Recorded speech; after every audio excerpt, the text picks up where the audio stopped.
நான் உங்க சுபிஸ்ரீ. இன்னைக்கு நம்ம CS2ல என்ன டாபிக் பத்தி பார்க்க போறோம்னா CSS box sizing property பத்தி தாங்க பார்க்க போறோம். சோ வாங்க வீடியோக்குள்ள போறதுக்கு முன்னாடி நம்ம சேனல் நீங்க இன்னும் சப்ஸ்கிரைப் பண்ணீனா மறக்காம சப்ஸ்கிரைப் பண்ணிருங்க. பக்கத்துல இருக்க பெல் ஐகானை கிளிக் பண்ணிடுங்க. வாங்க வீடியோக்குள்ள போலாம். இப்போ நம்ம பாக்ஸ் சைசிங் ப்ராப்பர்ட்டி பார்க்கறதுக்கு முன்னாடி CSS பாக்ஸ் மாடல் எப்படி ஒர்க் ஆகுது அப்படிங்கறத பத்தி தெரிஞ்சுக்கணுங்க. அப்பதான் இந்த பாக்ஸ் சைசிங் ப்ராப்பர்ட்டி வந்து ஈஸியா வந்து உங்களுக்கு அண்டர்ஸ்டாண்டிங் ஆகும்.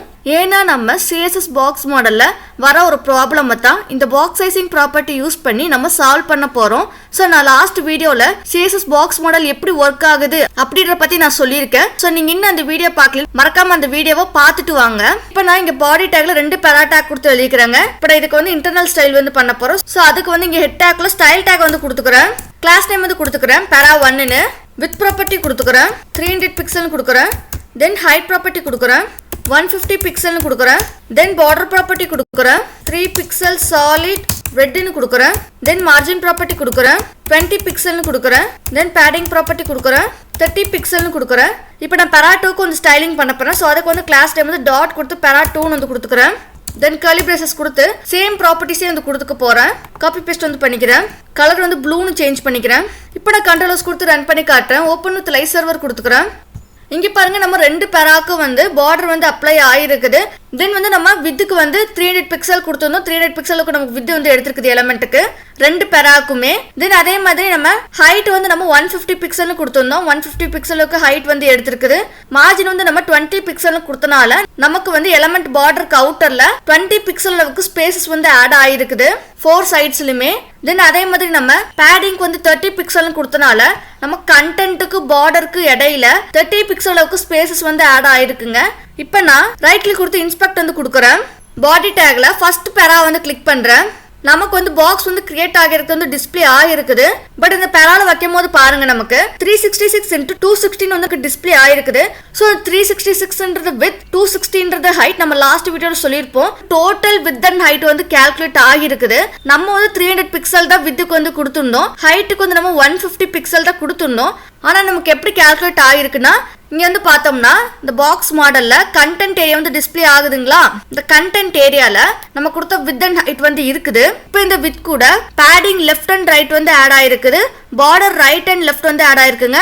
அதாவது லெஃப்ட் சைட்ல border property padding property add பண்ணோம்னா நமக்கு 33 வந்து வரும். அதே மாதிரி நம்ம ரைட் சைட்ல ஆட் பண்ணோம்னா 33 வந்து வரும். ஸோ நமக்கு டோட்டலா 66 வந்து வருங்களா. அது கூட நம்ம கொடுத்த வித் வந்து ஆட் பண்ணோம்னா நமக்கு வந்து 366 டோட்டல் வித் வந்து கிடைக்குங்க. சேம் அதே மாதிரி தான் ஹைட் வந்து கால்குலேட் ஆகிருக்குது. நம்ம கொடுத்த ஹைட் கூட டாப் பார்டர் டாப் பேடிங் வந்து ஆட் ஆயிருக்குது. அதே மாதிரி bottom padding and bottom border வந்து நமக்கு ஆட் ஆயிருக்குது. 216 வந்து டோட்டல் ஹைட் கால்குலேட் ஆயிருக்குது. ஸோ இப்படிதான் வந்து CSS பாக்ஸ் மாடல் ஒர்க் ஆகும்னு நம்ம லாஸ்ட் வீடியோல சொல்லியிருந்தோம். இப்போ இந்த CSS பாக்ஸ் மாடல் என்ன டிராபேக்ஸ் பார்த்தோம்னா நம்ம கொடுத்த வித் அண்ட் ஹைட் ப்ராப்பர்ட்டி கூட பேடிங் அண்ட் பார்டர் வந்து ஆட் ஆகுறதுனால நம்ம எக்ஸ்பெக்ட் பண்ற வித் அண்ட் ஹைட் வந்து எலமெண்ட்டுக்கு வந்து இருக்காது. தென் அதே மாதிரி பார்த்தோம்னா லேஅவுட்ஸ்ல வந்து கொலாப்ஸ் வந்து ஆகும். இப்போ நம்ம நிறைய நெஸ்டட் எலமெண்ட்ஸ் வந்து பண்ணியிருந்தோம்னா அப்போ வந்து லேஅவுட்ஸ் வந்து காம்ப்ளெக்சிட்டியாவும் வந்து இருக்கும். அதே மாதிரி நம்ம கால்குலேஷன் வந்து பார்த்தோம்னா மேனுவலா வந்து பண்ற மாதிரி வந்து இருக்கும். ஸோ இந்த மாதிரிலாம் வந்து நம்ம அவாய்ட் பண்றதுக்கு தான் நம்ம இந்த CSS பாக்ஸ் சைசிங் ப்ராப்பர்ட்டி வந்து யூஸ் பண்ணுவோம்.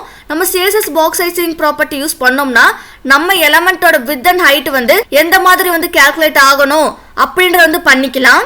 அதாவது நம்ம எலமெண்ட்டுக்கு கொடுத்த வித் அண்ட் ஹைட் ப்ராப்பர்ட்டிக்குள்ளேயே பேடிங் பார்டர் வந்து ஆட் பண்ணணுமா வேணாமான்றது பண்ணிக்கலாம். ஸோ அப்படி பண்ணும்போது லேயர்ஸ் வந்து சிம்பிளிசிட்டியாகவும் வந்து இருக்கும். அதே மாதிரி நம்ம ரெஸ்பான்சிவ் டிசைன்ஸ் எல்லாம் பண்ணும்போது நமக்கு வந்து ஈஸியாகவும் இருக்கும்னு சொல்லலாம் இந்த பாக்ஸ் சைசிங் ப்ராப்பர்ட்டி யூஸ் பண்ணும்போது. ஸோ இப்போ நான் பாக்ஸ் சைசிங் ப்ராப்பர்ட்டி கொடுத்து காட்டுறேன். இப்போ நான் பேரா 1க்கு வந்து பாக்ஸ் சைசிங் ப்ராப்பர்ட்டி வந்து கொடுக்குறேன். இந்த பாக்ஸ் சைசிங்ல பார்த்தோம்னா 2 வேல்யூஸ் வந்து கொடுப்போங்க. என்னென்ன வேல்யூஸ்ன்னு பார்த்தோம்னா பார்டர் பாக்ஸ் வந்து இருக்குது, கண்டென்ட் பாக்ஸ் வந்து இருக்குது. இதுல நம்ம கண்டென்ட் பாக்ஸ் கொடுத்தோம்னா நமக்கு டிஃபால்ட்டா தாங்க வந்து ஒர்க் ஆகும். நம்ம ப்ரௌசர்ல டிஃபால்ட்டாவே வந்து கண்டென்ட் பாக்ஸா தாங்க வந்து இருக்கும். ஸோ இப்போ நான் வந்து பார்டர் பாக்ஸ் வந்து கொடுக்குறேன். தென் அதே மாதிரி இப்போ நான் செகண்ட் பேராக்கு வந்து பாக்ஸ் சைசிங்க்கு கண்டென்ட் பாக்ஸ்னு வந்து கொடுக்குறேன். இப்போ நான் ரன் பண்ணி காட்டுறேன். இப்போ பாருங்க டிஃபரன்ஸ் வந்து தெரியுதுங்களா. நம்ம ஃபர்ஸ்ட் பேராக்கு பாக்ஸ் சைசிங் பார்டர் பாக்ஸ்னு கொடுத்தனால நம்ம எலமெண்ட்டுக்கு கொடுத்த வித் அண்ட் ஹைட்லயே பேடிங் அண்ட் பார்டர் வந்து கால்குலேட் வந்து ஆகிருக்குங்க. ஆனா இங்க செகண்ட் பேராக்கு வந்து பார்த்தோம்னா நம்ம கண்டென்ட் பாக்ஸ்னு கொடுத்தனால நமக்கு டிஃபால்ட்டா தான் வந்து பிஹேவ் ஆயிருக்குது. எந்த ஒரு சேஞ்சஸும் வந்து இல்ல. ஸோ நமக்கு டிஃபால்ட்டாவே ப்ரௌசர் வந்து பாக்ஸ் சைசிங் வந்து கண்டென்ட் பாக்ஸ் தான் வந்து இருக்கும். இப்போ நான் இன்ஸ்பெக்ட்ல போய் காட்டுறேன். பாடி டேக்ல ஃபர்ஸ்ட் பேரா வந்து கிளிக் பண்றேன். சோ இப்போ பாருங்க நான் ஃபர்ஸ்ட் பேரால வைக்கும்போது நம்ம கொடுத்த width and height வேல்யூ வந்து இருக்குது. சோ கண்டென்ட் வந்து நம்ம கொடுத்த width and height குள்ளேயே ஷ்ரிங்க் வந்து ஆகிக்கும். சப்போஸ் கண்டென்ட் வந்து அதிகமா இருந்து ஓவர்ஃப்ளோ ஆகுனுச்சுனா நம்ம ஹைட்டுக்கு வந்து வேல்யூஸ் வந்து சேஞ்ச் பண்ணிக்கலாங்க. சோ இப்போ இத எப்படி கால்குலேட் ஆகிருக்குனா இங்க பாக்ஸ் மாடல் வந்து பாருங்க. இந்த கண்டென்ட் ஏரியால widthக்கு வந்து 234 வந்து இருக்குது. இந்த 234 கூட padding left and right border left and right add பண்ணோம்னா கொடுத்த 300 பிக்சல் வந்து கிடைச்சிரும். அதே மாதிரி இந்த 84 கூட border top padding top border bottom padding bottom வந்து ஆட் பண்ணோம்னா நம்ம கொடுத்த ஹைட் வந்து கிடைச்சிருங்க. சோ இப்படிதான் வந்து பாக்ஸ் சைசிங் பார்டர் பாக்ஸ் வந்து ஒர்க் ஆகும். சோ நம்ம எலிமெண்ட்டுக்கு கொடுக்குற width and height குள்ளேயே பேடிங் அண்ட் பார்டர் ப்ராப்பர்ட்டி வந்து கால்குலேட் வந்து ஆகிக்கும். சோ இந்த மாதிரி நமக்கு கால்குலேட் ஆகிறதுனால நம்ம வெப் பேஜ்ல வந்து லேஅவுட்ஸ்ல வந்து கரெக்டா வந்து இருக்கும். எலிமெண்ட்ஸ்க்கு சிம்பிளிசிட்டியாவும் இருக்குன்னு சொல்லலாம். The next நம்ம சோ இந்த பாக்ஸ் சைசிங் ப்ராப்பர்ட்டி வந்து மோஸ்டா யுனிவர்சல் செலக்டர் தான் வந்து கொடுப்போம். அப்பதான் நமக்கு வெப் பேஜ்ல இருக்க எல்லா HTML எலிமெண்ட்ஸ்க்குமே சேம் ஸ்டைலிங் வந்து அப்ளை ஆகும். யுனிவர்சல் செலக்டர் வந்து கொடுக்குறேன். ஆஸ்டரிஸ்க் வந்து கொடுத்துக்கிறேன். ஸ்டார் சிம்பிள் வந்து கொடுத்துக்கிறேன். தென் கர்லி பிரேசஸ் கொடுத்து பாக்ஸ் சைசிங் ப்ராப்பர்ட்டி வந்து கொடுத்துக்கிறேன். பார்டர் பாக்ஸ் வந்து கொடுக்குறேன். இப்போ நான் ரன் பண்ணி காட்டுறேன். இப்போ பாருங்க ரெண்டு பேராக்குமே சேம் ஸ்டைலிங் வந்து அப்ளை ஆகிருக்குது. ஸோ அவ்வளோதாங்க இந்த வீடியோவில் CSS பாக்ஸ் சைசிங் ப்ராப்பர்ட்டின்னு என்னன்னு பார்த்தோம். இப்படி தான் நமக்கு பாக்ஸ் சைசிங் ப்ராப்பர்ட்டி வந்து ஒர்க் ஆகும். உங்களுக்கு ஏதாச்சும் டவுட் இருந்தால் கமெண்ட் செக்ஷனை மறக்காம கமெண்ட் பண்ணிடுங்க. அடுத்த வீடியோவில் நான் உங்களை சந்திக்கிறேன். அது வரைக்கும் நன்றி நண்பர்களே.